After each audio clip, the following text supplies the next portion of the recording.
اسرائیل اور یہ دونوں کے دونوں انگریزوں کے اور پھر امریکنز کے جڑواں بچے ہیں، اس لیے اسرائیل نے کبھی ان پر کوئی کنکری نہیں چلائی اور انہوں نے کبھی بھی اسرائیل پر کوئی کنکری نہیں چلائی۔ ٹرمپ نے کہا تھا، کھل کر کہا تھا، اور پوری دنیا نے اس کو سنا اور چینلوں پہ دیکھا کہ کہا تھا کہ 2 ہفتے اگر ہماری مدد ان کے ساتھ نہ رہے تو ان کی حکومت کا خاتمہ ہو جائے گا۔ بائیڈن آیا تھا تو یہ امید تھی کہ اب وہ ان کے خلاف ایکشن لے گا، اور خاشقجی کو جس طرح انہوں نے قتل کروایا، اس کے جسم کے ٹکڑے کروائے اور اس کو پھر تیزاب میں جھلسا دیا، اس کے خلاف اب ایکشن ہوگا۔ لیکن ظاہر ہے کہ امریکہ کے حزب مخالف کے ہوں یا حزب حاکم کے ہوں، وہاں کی مٹی سے جو پیدا ہوتے ہیں وہ سب بڑے مجرم اور خبیث اور غدار اور گندے اور ناپاک افراد ہوتے ہیں، جو ڈالروں میں بکتے ہیں اور ڈالروں سے خریدتے ہیں، جن کے پاس ضمیر نہیں ہوتے۔ یہ وہ آل سعود مجرم ہیں جن کی حکومت انگریزوں کے سہارے قائم ہوئی، جنہوں نے عثمانیوں کا قتل عام کیا اور مسلمانوں پر الزام لگا لگا کر انہوں نے، اور ان کے ساتھ جو ملا تھے محمد ابن عبد الوہاب اور پھر آگے چل کر ان کی اولاد، انہوں نے فتوے دیے اور انہوں نے پھر اپنے اقتدار کے لیے اور اپنی حکومت کے لیے قتل عام کیا۔ نجد میں کیا، حجاز میں کیا، حرمین میں کیا۔ یہ وہ ہیں جنہوں نے عثمانیوں کی خلافت کا خاتمہ کیا۔ یہ وہ لوگ ہیں جنہوں نے انگریزوں کا ساتھ دے کر، ایک طرف وہ شریف حسین تھا غدار و مجرم جس نے انگریزوں کا ساتھ دیا، اور پھر اس کے بعد یہ تھے جن کی حکومت کا قیام ہی انگریزوں کے سہارے ہوا، اور انگریزوں کے سہارے ان کی حکومت کا قیام ہوا، اور انگریزوں کے سہارے اسرائیل کا قیام ہوا، اور اسرائیل اور یہ دونوں کے دونوں انگریزوں کے اور پھر امریکنز کے جڑواں بچے ہیں، اس لیے اسرائیل نے کبھی ان پر کوئی کنکری نہیں چلائی اور انہوں نے کبھی بھی اسرائیل پر کوئی کنکری نہیں چلائی۔ دونوں کے درمیان گہری دوستیاں تھیں، اب وہ گہری دوستیاں عالم آشکارا ہو گئی ہیں۔ سب اپنی نگاہوں سے دیکھ رہے ہیں کہ یہ صہیونی عرب ہیں اور یہ یہودی فطرت رکھنے والے اور یہودی کاس کو پورا کرنے والے مجرم عرب ہیں۔ اب یہ باتیں کھل چکی ہیں،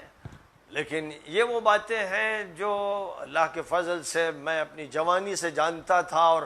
میں جو عربی زبان میں ڈائری لکھتا تھا، کوئی آج اس کو دیکھ لے، 1973 سے میں نے لکھنا شروع کیا ہے، ہر دور میں میں نے ان پر تنقید کی ہے،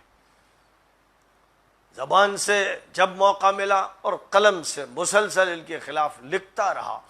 اور میں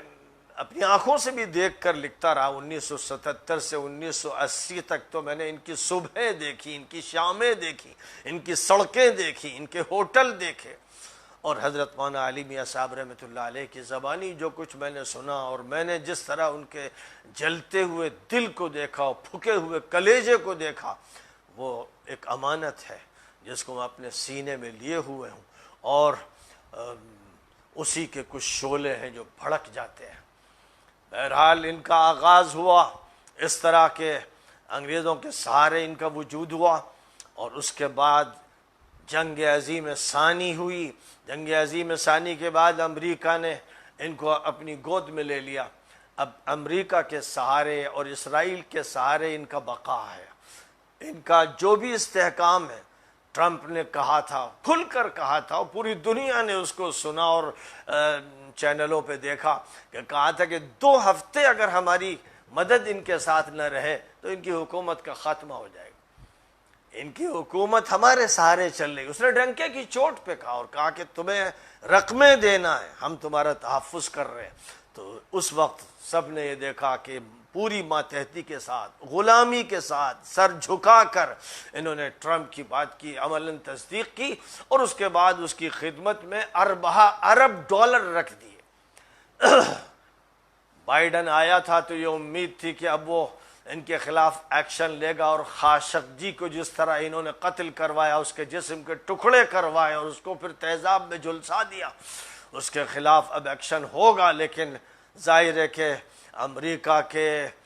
حزب مخالف کے ہوں یا حزب حاکم کے ہوں، وہاں کی مٹی سے جو پیدا ہوتے ہیں وہ سب بڑے مجرم اور خبیث اور غدار اور گندے اور ناپاک افراد ہوتے ہیں جو ڈالروں میں بکتے ہیں اور ڈالروں سے خریدتے ہیں، جن کے پاس ضمیر نہیں ہوتے ہیں۔ اس لیے اللہ تعالیٰ نے ان کو بہرحال ایک ملک میں اتنا ذلیل کیا کہ 20 سال کے بعد ان کو لعنتوں کے ساتھ اور نحوستوں کے ساتھ نکال کے باہر پھینک دیا گیا۔ لیکن جس وقت ان کو ایک ملک نے نکال کے باہر پھینک دیا، آل سعود اور آل نہیان ان کے تلووں سے چمٹے ہوئے ہیں اور ان کی زبان سے تلوے چاٹنے میں لگے ہوئے ہیں۔ ظاہر ہے کہ آج ایک اصطلاح ہے جو پورے عالم عربی میں معروف ہے اور ہندوستان میں اس کا تعارف میں نے کرایا، صہیونی عرب، زائنسٹ عرب۔ یہ صہیونی عرب ہے۔